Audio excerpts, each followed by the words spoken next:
अजूनही ग्रामीण भागामध्ये त्या गावचा एखादा म्होरक्या असेल ना, आता मी पाहिलेले चित्र आहे त्यावेळेचं, की अण्णा, नाना असतील, मामासाहेब मोहोळ असतील, त्या गावामध्ये गेला की तिथल्या सरपंचाला, पोलीस पाटलाला बोलवायचं आणि सांगायचं किंवा गाव सांभाळ, आपल्याला गावचा विकास करायचा आहे, डेव्हलप करायचं आहे, तालुक्याचा विकास करायचा आहे.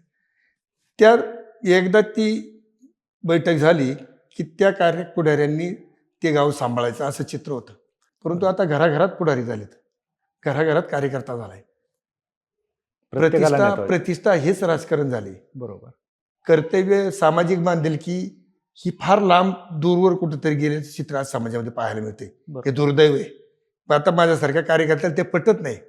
परंतु थोडेसे तळमळ मनामध्ये असे वाटते की सगळं थोडंसं आपल्याला आपल्यामुळं जर कुठंतरी ते थांबत असेल म्हणून थोडंसं त्याच्यामध्ये उतरायचं आणि त्याच्यातून काही न्याय देता आला तर द्यायचा.